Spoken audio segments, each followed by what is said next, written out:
नमस्कार, world career x में आप सबका स्वागत है। चाबहार पोर्ट, जिसको भारत ने पाकिस्तान को बाईपास करने का सबसे अहम रास्ता माना था, अब अमेरिका की मैक्सिमम प्रेशर पॉलिसी की भेंट चढ़ने वाला है। असल मायने में दोस्तों ये मामला सिर्फ एक बंदरगाह का नहीं है, ये भारत की जियोपॉलिटिकल रणनीति का है, हमारी ट्रेड और कनेक्टिविटी का है और साथ ही हमारे विदेशी रिश्तों का भी है। क्योंकि अभी-अभी अमेरिका ने जो फैसला लिया है, वो सीधे-सीधे भारत की योजनाओं के दिल पर चोट करता है।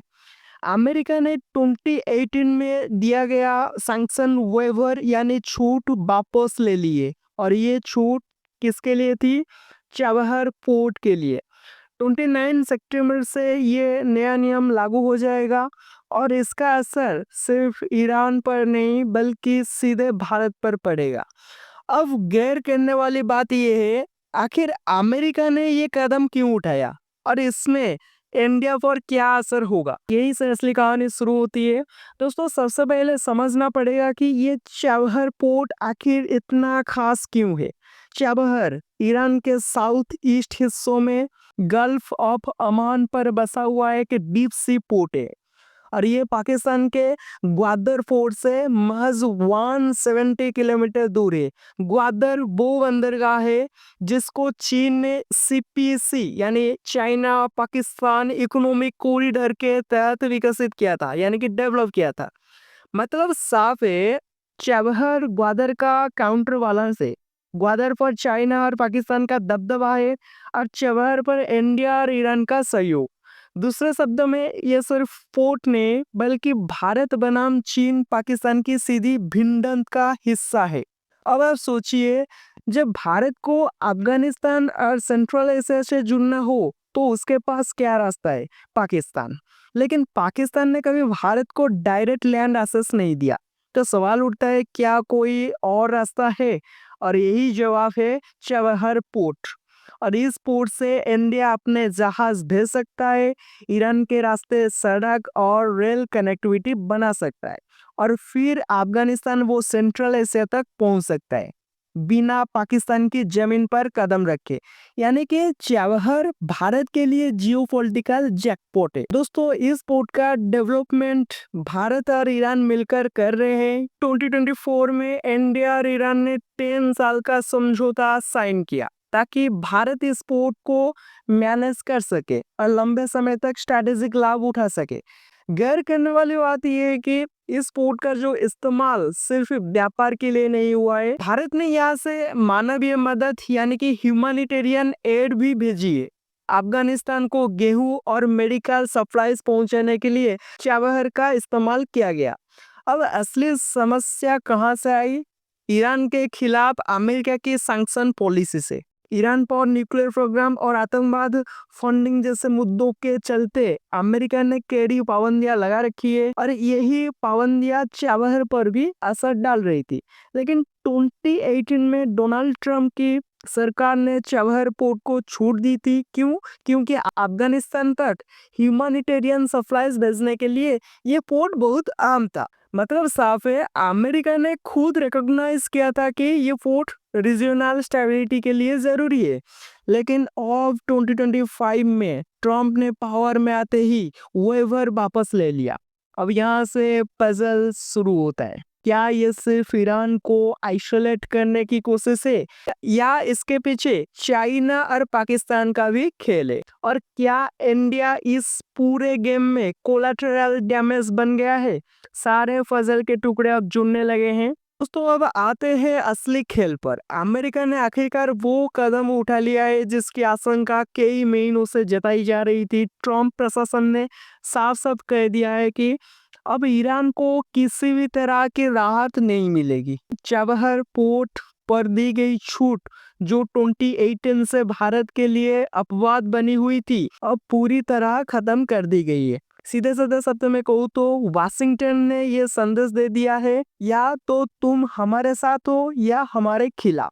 अमेरिका स्टेट डिपार्टमेंट ने ऐलान किया है कि अब से कोई भी देश, कोई भी कंपनी अगर ईरान के फोर्स या मैरीटाइम सेक्टर से जुड़ती है तो उस पर अमेरिका पाबंदियां लगेंगी और दोस्तों ये सिर्फ कागजी धमकी नहीं है। हम सब जानते हैं कि अमेरिका सैंक्शन का मतलब क्या होता है। डॉलर बेस्ड दुनिया में किसी भी कंपनी के लिए ग्लोबल फाइनेंस से कट जाना प्रैक्टिकली मौत के बराबर है। अब ध्यान दीजिए भारत के लिए इसका इमीडिएट इम्पैक्ट क्या होगा। पहली बात, जो शिपिंग कंपनीज या बैंक्स भारत के साथ चाबहार प्रोजेक्ट में शामिल है वो अब हिचकिचाएंगे। कोई बिजनेसमैन सैंक्शन का खतरा क्यों लेगा। दूसरी बात, जो 10 साल का एग्रीमेंट में 2024 में भारत और ईरान के बीच हुआ था अब उस पर सवालिया निशान लग गया है। क्या भारत इसे पूरी तरह निभा पाएगा या फिर दबाव में आकर पीछे हटना पड़ेगा। और तीसरी और सबसे बड़ी बात, चाबहार से जो भारत का जियोपॉलिटिकल लिवरेज बन रहा था यानी पाकिस्तान को वापस करने का मास्टर स्ट्रोक उस पर सीधा खतरा मंडराने लगा है।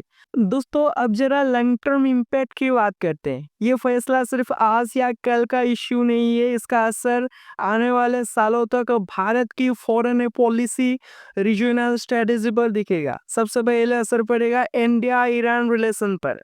सोचिए, एक तरफ भारत ने मई 2024 में 10 साल का मेगा डील साइन किया था चाबहार पोर्ट को मैनेज करने के लिए। उस समय इसे हिस्टोरिक बताया गया था कि अब इंडिया का इन्फ्लुएंस सेंट्रल एशिया तक फैलेगा। लेकिन अब अगर भारत दबाव में आकर पीछे हटता है तो ईरान का भरोसा डगमगा जाएगा। और अगर भारत डटा रहता है तो अमेरिका के साथ रिश्ते बिगड़ेंगे। यानी कि भारत के सामने दो तरफा संकट है। दूसरा असर होगा रीजनल कनेक्टिविटी पर। भारत का सपना था कि चाबहार से सड़क और रेल बनाकर अफगानिस्तान और सेंट्रल एशिया तक पहुंच जाए, पाकिस्तान को पूरी तरह बाईपास कर दिया जाए। लेकिन अगर चाबहार प्रोजेक्ट अटक गया तो ये सपना अधूरा रह जाएगा और इसी वैक्यूम में चीन और पाकिस्तान अपना इन्फ्लुएंस और बढ़ाएंगे। तीसरा असर होगा इंडिया यूएस रिलेशन पर। अमेरिका साफ दबाव बना रहा है कि भारत उसकी ईरान पॉलिसी को सपोर्ट करे, लेकिन भारत का इक्वेशन अलग है। हमें ईरान से तेल चाहिए, हमें चाबहार चाहिए, हमें कनेक्टिविटी चाहिए। अगर भारत हर बात में अमेरिका के इशारे पर चलेगा तो अपनी स्ट्रैटेजिक ऑटोनॉमी को खो देगा और अगर विरोध करेगा तो वाशिंगटन में नाराजगी बढ़ेगी। अब सवाल ये है भारत के पास ऑप्शन क्या है। पहले ऑप्शन की हम बात करेंगे तो ऑप्शन नंबर 1, भारत अमेरिका के दबाव में आकर चाबहार से पीछे हट जाए। लेकिन इसका मतलब होगा कि हमने पाकिस्तान और चीन को बिना लड़े जीत सौंप दी।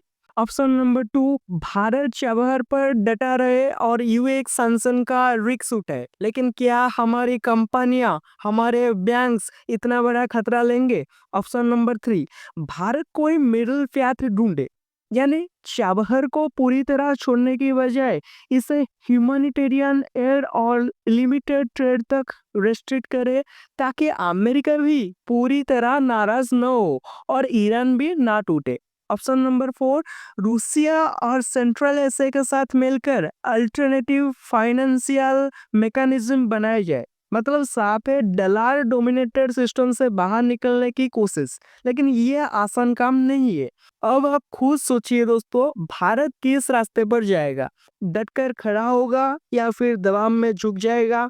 तमाम बातें हो सकती है, लेकिन असल वजह यही है कि आज की दुनिया में जियोपॉलिटिक्स का खेल सिर्फ ताकतवर देशों के इशारे पर चलता है। अगर आपको ये एनालिसिस पसंद आई है तो चैनल को सब्सक्राइब कीजिए। Thank you, have a good day. मिलते हैं नेक्स्ट एनालिसिस वीडियो में।